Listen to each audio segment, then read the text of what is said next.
In this video, I'm going to explain why narcissists are going to help save the planet, why narcissists are going to help empaths to save the planet. My name is Adam. Welcome back to my YouTube channel. I'm a divine freedom and clarity coach. I help people get freedom in all areas of their life and clarity as to the bigger picture of what's going on with themselves and in the world. Now, before we get started, I just want to let you know I'm doing free breakthrough calls. There is a link pinned in the comment section below. These are really amazing 30-minute calls where I go over your vision for your life, for you, what you're inspired to create, what's stopping and blocking you, and the steps you can take to finally create these things for real in your life. Now, the first thing to talk about here about how narcissists are going to help empaths to save the planet is actually nothing needs to be saved. And I know that sounds contradictory, but in fact, it isn't. Because the way it works when you come to consciousness is as we believe it to be, so it is. So if you want to help the planet heal, you have to see it as already healed. You have to see it as already perfect as it is, even imperfect. And that starts with how we see ourselves. So when we see ourselves as broken and in need of fixing and in need of being saved and in need of having a savior, whether it be a partner, Jesus, Buddha, whoever it is, we stay broken. We stay fucked up. And we continue to reflect back to ourselves how wounded we are. Now, none of us are perfect. We all have wounds. That's part of being human. But when we understand that everyone is like that, we begin to see that we're all just fine as we are. So when we see ourselves as healed and we love ourselves for all of our imperfections and flaws and shortcomings, we begin to heal. So when we see the planet is already healed, and I'm not saying there aren't action steps that need to be taken. This is a tricky thing of balancing different dimensions of reality. But you need to have the high level picture first, or you can't take any of the actions except out of brokenness. So when we see the planet as healed, then we get the actions to take that actually help it to truly heal. Now, what is the narcissist's role in this? Well, the most important thing anyone can understand is that the darkness, the trauma, the awfulness, as frustrating and as painful as it is simply a teacher. And feel what that feels like when you even state that the darkness is a teacher. All of a sudden, there becomes a little bit of gratitude for it. And when there's a little bit of gratitude for it, it becomes not so dark and not so scary. The reason it's scary is because we're resisting it. We're pushing it away. We're judging it. And that's what we do to ourselves. Everything starts inside. The narcissist, by being incredibly selfish, the real narcissist, everybody's a little bit narcissistic, but like the deep-seated narcissists who are sociopathic, etc. also, by being so selfish, by being such takers, they push people to their limit and to the edge. And what we think we need to do is basically fight and get revenge and attack and counterattack the narcissist. And there's a little bit of truth to this from a certain point of view sometimes. But what we actually need to do is learn how to set boundaries for ourselves, learn how to demand better things for ourselves, not from a place of anger, not from a place of blame, but from a place of love. When we have the high level overview of love, then the anger that we use connects to the love. When we don't, the anger that we use just connects to trauma and pain and violence and chaos. So as we see the anger with love, it has a loving purpose. As we see the anger as a horrible, awful thing, that's what it becomes. So as the narcissist pushes people into themselves more, as we get taken advantage of and abused and manipulated, we begin to see where it is in ourselves that we have holes or flaws. We all have flaws, but things to be worked on to treat ourselves better. And as we build those muscles, as we build that level of self-love, as we build that healing within ourselves, we have less use for the narcissist, and we will only go as far as we need to set boundaries. but sometimes an action is required. Sometimes you need to be like, fuck you, get out of my life. It's Jordan Peterson talks about this, about needing to become a monster, and I'm not going to get too much into that. I love Jordan Peterson. I don't agree with everything that he has to say, but I love him. I think he's a very good person. Ultimately, what he talks about is needing to become a monster in order to protect yourself.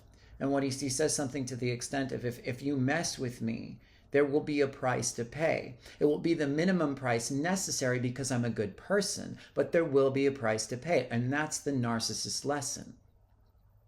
When you love yourself enough and you set a boundary from love, you intuitively know how to do that. That's not too much. That's not overextending. That's not violent. That's not aggressive. That's not based in vengeance and revenge. And yet, you still put yourself first and you don't take any shit. Love isn't weak. You don't need anger and hatred to set a boundary. You can do it with love.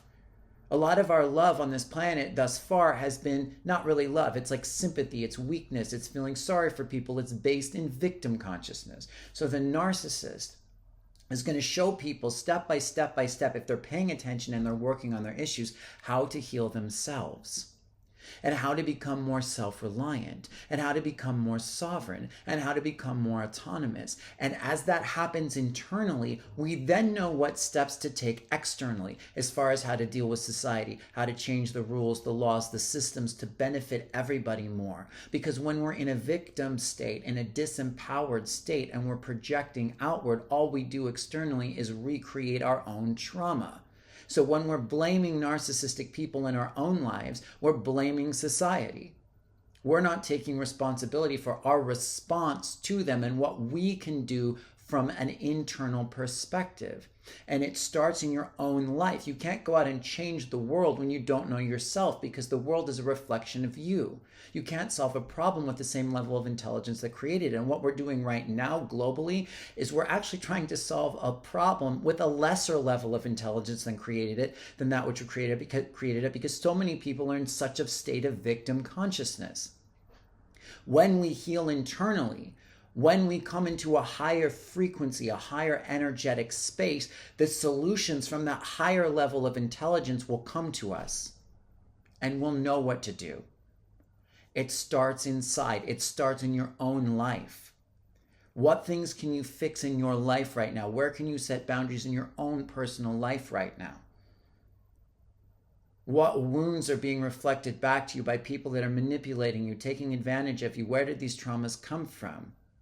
Because ultimately, if you were so filled with love for yourself, what someone said to you, if they talk shit about you, if they tried to manipulate you, you wouldn't care, nor would you fall for it. We fall for manipulation because we don't love ourselves enough to see through it.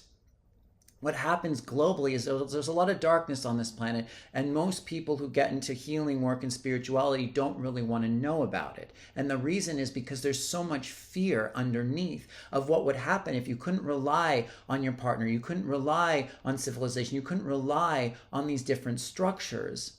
We have to take responsibility, but there's freedom in responsibility. That's true freedom. Most people don't want to face the darkness because they don't believe and trust in themselves enough to be able to handle it. And so they will do anything not to see it, not to admit that it's there, including stuffing it down as far as they can and hiding as much as they can. But you don't have to face the whole world. You just have to face yourself. You just have to face the fear in you, the trauma in you, little by little by little.